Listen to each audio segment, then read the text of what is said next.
Lights camera and entertainment on. नमस्कार, मैं हिमा कुशवाहा और आप देख रहे हैं राष्ट्रीय समाचार की खास पेशकश ट्रेंडिंग तड़का, जहां हर दिन मिलती है बॉलीवुड की सबसे बड़ी खबरें, टीवी की मसालेदार अपडेट्स और सितारों की जिंदगी से जुड़े वो किस्से जो सोशल मीडिया पर तहलका मचा रहे हैं।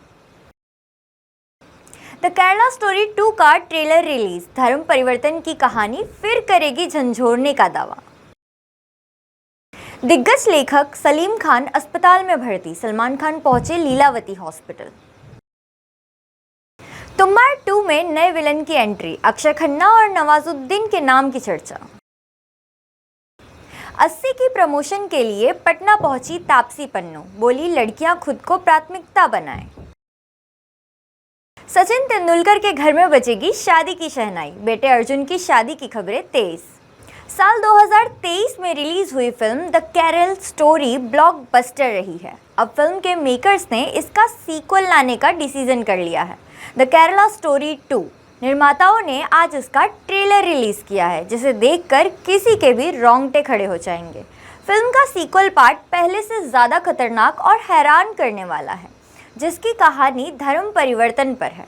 फिल्म में आदित्य भाटिया, ऐश्वर्या ओझा और उल्का गुप्ता नजर आने वाली है।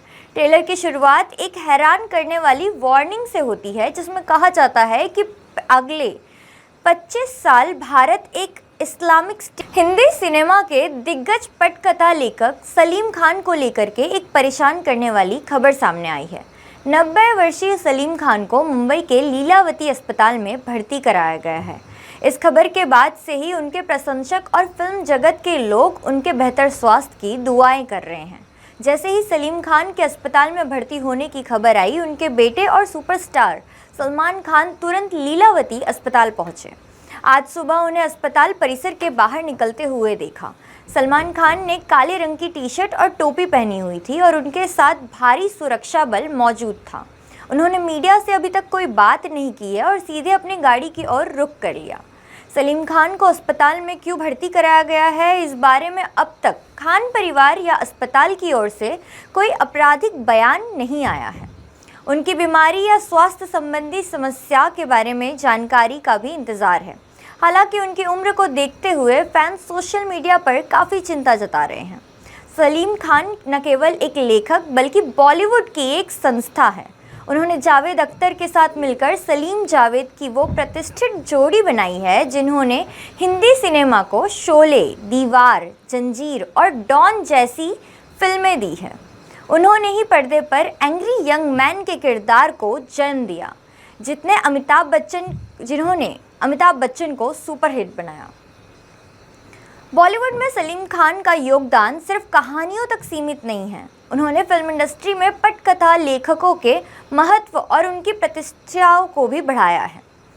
उन्होंने पहले लेखकों को वह श्रेय और आर्थिक सम्मान नहीं मिलता था जिसके वो हकदार थे, लेकिन आज केवल सलीम खान की वजह से वो सब कुछ मिलता है। आज की पीढ़ी के लेखकों के लिए वे एक प्रेरणा स्रोत बने हुए हैं। साल 2018 में फिल्म तुम्बाड़ अपनी शानदार कहानी, बेहतरीन विजुअल्स और हस्तर के खौफ को लेकर के जानी जाती है। तुम्बाड़ 2 को लेकर एक अपडेट सामने आया है। फिल्म के प्रोड्यूसर सोहम शाह इस बार मूवी के लिए पैन स्टूडियो के जयंतीलाल गड़ा के साथ हाथ मिला चुके हैं, जो कि गंगूबाई काठियावाड़ी और RRR जैसी फिल्मों के लिए जाने जाते हैं। इन सभी के अलावा इस मूवी के नए विलन की भी तलाश की जा रही है। दरअसल फिल्म के करीबी सूत्रों के मुताबिक 2 बेहतरीन कलाकार अक्षय खन्ना और नवाजुद्दीन सिद्दीकी पर विचार किया जा रहा है।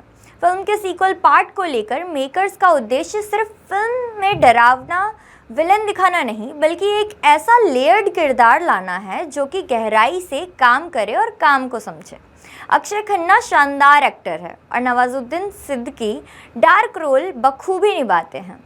हालांकि अभी तक कास्टिंग को लेकर के कोई ऑफिशियल अनाउंसमेंट नहीं की गई है।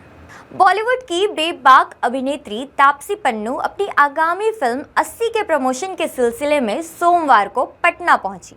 बातचीत के दौरान तापसी ने अपनी फिल्म देश में बढ़ते अपराध व फिल्म इंडस्ट्री की चुनौतियों पर खुलकर बात की है। फिल्म पिंक और थप्पड़ जैसी फिल्मों से अपनी पहचान बनाने वाली तापसी समाज में औरतों की स्थिति पर चिंता जताते हुए कहा है कि आज 10 साल का बच्चा भी अपराध की दिशा में जा रहा है। यह दर्शाता है कि हमारी परवरिश में कहीं ना कहीं कमी रह गई है।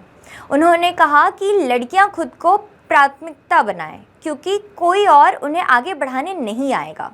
आइए सुनते हैं उन्होंने और आगे क्या कहा। मेरे ख्याल से 79 और ऐसी घटनाएं हुई होंगी उस दिन, सिर्फ यहाँ नहीं, हमारे पूरे देश भर में। हर एक के लिए उतना ही बुरा फील होता है। किसी के साथ बहुत बेदर्दी से होता है, किसी के साथ अनएक्सपेक्टेड तरीके से घर का कोई करके चला जाता है। बट बात यह है कि 80 एक दिन में एवरेज हो रहे हैं, उससे ज्यादा ही हो रहे हैं। हम 80 बोल रहे हैं क्योंकि आप देख लीजिए वो भी रिपोर्टेड डेटा है। तो जितना दर्द और दुख और गुस्सा ये केस के बारे में सुन के आता है, उतना ही और केसेस के बारे में सुनने आता है। जब आप 6 महीने की लड़कियों के बारे में सोच रहे हैं, 6 साल की लड़कियों के बारे में सोच रहे हैं, मतलब बात, बट प्रॉब्लम अब आगे बढ़ चुकी है कि इतनी कॉमन हो गई है बात। अब हम उसको वैल्यू देना बंद कर दिया। ऐसा लग रहा है कि हाँ ये नामुमकिन सी बात हो गई है। प्रॉब्लम मुझे उस चीज का गुस्सा एक्चुअली ज्यादा है कि ये बात को हमने नॉर्मलाइज कर लिया कि अब हो गए ना, अब तो इतने सारे होते रहते हैं, हिस्सा है हमारी जिंदगी का, मान के बैठ गए हम उसको। ये चीज जो है वो सबसे ज्यादा नाराज करती है मुझे। आपके फिल्म में भी जरूर होगा कि करने वाले तो कर देते हैं, जिनका जो माइंडसेट होता है, ठीक है, बट उस करने के बाद जो विक्टिम होते हैं उनको जो झेलना पड़ता है, उसमें स्पेशली सवाल उठते हैं सिस्टम पे, पुलिस पे। तो आपको क्या लग रहा है इन लोग, क्योंकि इन लोग की वजह से बहुत सारे लोगों को न्याय नहीं मिल पाता है? दीदी वो तो एक बात होती है कि आप पुलिस से एक्सपेक्ट करते हैं, आप जुडिशरी से एक्सपेक्ट करते हैं। न्याय तो क्या ही है कि मतलब लड़की के साथ ऐसा क्या हो जाएगा कि वो ठीक हो जाए। मुझे तो डाउट ही है। शायद वो इस वजह से बेहतर फील करे कि अगर ऐसा दोबारा ना हो। बट ऐसा दोबारा ना हो किसी भी और के साथ, ऐसा कैसे होगा? सिर्फ पुलिस की वजह से होगा, सिर्फ जुडिशरी की वजह से होगा, या आपके और मेरी वजह से होगा? जब हम अपने घर के लड़कों से बात करेंगे, अपने आसपास के लड़कों से बात करेंगे, दोस्तों से बात करेंगे कि ये क्यों हो रहा है, हम कहीं गलत जा रहे हैं। क्योंकि अगर 10, 11, 13 साल के लड़के रेप कर रहे हैं, मतलब कि जो परेशानी है वो जुडिशरी और पुलिस वाली नहीं है, वो घर के अंदर कुछ गलत हो रहा है। हम शायद ठीक तरीके से उनको समझा नहीं पा रहे हैं कुछ जिंदगी के बारे में। उनको सिर्फ पैसे कमाना सिखा दिया है, उनको एक सशक्त जिंदगी जीना नहीं सिखाया है। कई बार सवाल उठे हैं कि जो इतनी घटना बढ़ गई है, इसके पीछे कहीं ना कहीं मोबाइल और ये जो डेटा फ्री है, क्या आपको लगता है कि छोटे छोटे बच्चे हैं, अब वो बहुत इजीली गूगल पे कुछ भी ये उन लोगों का रिएक्शन होता है जो खुद के गिरेबान में झांक के नहीं देखना चाहते, जो कहीं ना कहीं ब्लेम डालना चाहते हैं। अरे ये तो फोन की वजह से, अरे ये उसके कपड़ों की वजह से, अरे ये तो टाइम की वजह से, अरे ये तो उसकी कंपनी की वजह से। ये सब एक्सक्यूजेस होते हैं जो हम खुद पे जब चीज नहीं ले सकते तो दूसरों पे डालना चाहते हैं। एक लास्ट क्वेश्चन आपसे, क्या कहना चाहेंगी जो अपने आप ऑडियंस को इस मूवी के बारे में? कि देखिए हमारे आसपास की कहानी है, आए दिन आप सुनते रहते हैं, शायद इतने ज्यादा सुनते हैं कि अब लगने लग गया है कि ये तो रोजमर्रा की बात होगी, है जिंदगी का हिस्सा बन चुकी है। ये ऐसा नहीं है, ये जिंदगी का हिस्सा नहीं बननी चाहिए। तो एक बारी ये जर्नी जो है एक सर्वाइवर की, वो हमारे साथ देखिए 80 में, और ये आपको फिल्म जो है जज की सीट पर बैठाएगी। आप खुद ही डिसाइड करेंगे कि सही में न्याय क्या होता है, एक विक्टिम एक सर्वाइवर के साथ क्या न्याय होना चाहिए, ये आप डिसाइड करेंगे पिक्चर देखने के बाद। क्रिकेट दुनिया के भगवान कहे जाने वाले सचिन तेंदुलकर अपने बेटे अर्जुन तेंदुलकर की शादी को लेकर के सुर्खियों में हैं। सचिन के बेटे अर्जुन और सानिया चंदोक की शादी गुजरात के जामनगर में हो रही है, इसलिए इस वक्त ये शहर सेलिब्रेशन का जोन बना हुआ है। मीडिया रिपोर्ट्स की माने तो अर्जुन तेंदुलकर और सानिया चंदोक की शादी 5 मार्च को होने वाली है, जिसके चलते प्री वेडिंग फंक्शंस की शुरुआत हो चुकी है। इसी के लिए वैलेंटाइन डे के ठीक एक दिन बाद 15 फरवरी को पूरा तेंदुलकर परिवार और चंदोक परिवार जामनगर पहुंच चुका है, जिसकी कई तस्वीरें और वीडियो इंस्टाग्राम पर बहुत ज़्यादा वायरल हो रही है। मालूम हो रहा है कि यह पहला मौका है जब तेंदुलकर और चंदोक परिवार को एक साथ देखा गया है। बता दें कि हाल ही में एयरपोर्ट पर पेपराजी ने तेंदुलकर और चंदोक परिवार को घेर लिया था। आइए उसकी कुछ झलकियां आपको भी दिखाते हैं। साउथ सुपरस्टार विजय देवरकोंडा और रश्मिका मंदाना जल्द ही शादी के बंधन में बंधने वाले हैं। सोशल मीडिया पर उनकी शादी का कार्ड लीक हो चुका है, जिसमें 26 फरवरी वेडिंग डेट बताई गई है। मीडिया रिपोर्ट्स के मुताबिक कपल उदयपुर में परिवार और दोस्तों की मौजूदगी में इंटीमेट वेडिंग करने वाले हैं। इस हाई प्रोफाइल वेडिंग को लेकर के नई डिटेल्स सामने आई है। एक करीबी सोर्स ने बताया है कि कपल की वेडिंग बहुत ही प्राइवेट होगी। प्री वेडिंग फंक्शंस 24 फरवरी से शुरू होंगे और 26 फरवरी को कपल 7 फेरे लेंगे। सूत्रों के मुताबिक रश्मिका विजय ने लिमिटेड लोगों को ही बुलाया है, इसलिए उनकी शादी की गेस्ट लिस्ट बहुत ही छोटी है। शादी में फ़ोन को बैन कर दिया गया है, यहाँ तक कि शादी के फ़ोटो वीडियोज़ रिकॉर्ड करने वाली टीम ने भी एग्रीमेंट साइन किया है। रश्मिका विजय की शादी बाकी सेलेब्स वेडिंग से काफ़ी अलग होने वाली है। यहाँ न किसी एक्टर को बुलाया गया है और ना ही कोई इंडस्ट्री का इसमें शामिल होगा।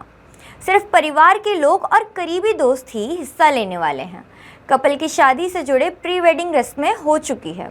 एक रस्म में रश्मिका के मामा पक्ष ने उनके घर पर की है और दूसरी रस्म विजय की फैमिली ने की है। इससे दोनों परिवारों की परंपराओं का सम्मान हुआ है।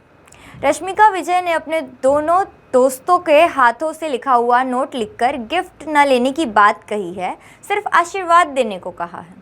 सूत्रों का कहना है कि शादी के बाद रश्मिका और विजय 1 महीने पर छुट्टी पे रहेंगे। उनकी शादी भले ही प्राइवेट रहेगी, लेकिन 4 मार्च को हैदराबाद में दोस्तों और इंडस्ट्री वालों के लिए एक ग्रैंड रिसेप्शन रखा गया है। इसकी जानकारी वेडिंग कार्ड में भी मिलती है। फैंस साउथ इंडस्ट्री के इस पावर कपल को दूल्हा दुल्हन के गेटअप में देखने के लिए काफ़ी एक्साइटेड हैं। वे लंबे वक्त से रिलेशनशिप में हैं। हालांकि उन्होंने अपने प्यार का पब्लिकली अभी तक इजहार नहीं किया है, लेकिन शादी के करीब आते हुए इन दिनों एयरपोर्ट पर ज़रूर स्पॉट किए जा रहे हैं। ऑन स्क्रीन उनकी जोड़ी लोगों की फेवरेट रही है। उन्होंने फिल्म गीता गोविंदम, डियर कॉमरेड जैसी फिल्मों में भी साथ में काम किया है। उनकी स्क्रीन पर केमिस्ट्री दर्शकों को काफ़ी दमदार लगी है। पर्सनल लाइफ को लेकर वो काफ़ी प्राइवेट ही रहते हैं। तो ये थी ट्रेंडिंग तड़का की सबसे बड़ी, सबसे दिलचस्प खबरें। मिलेंगे नए एपिसोड्स में नई खबरों और नए मसालों के साथ। तब तक के लिए देखते रहिए राष्ट्रीय समाचार। नमस्कार।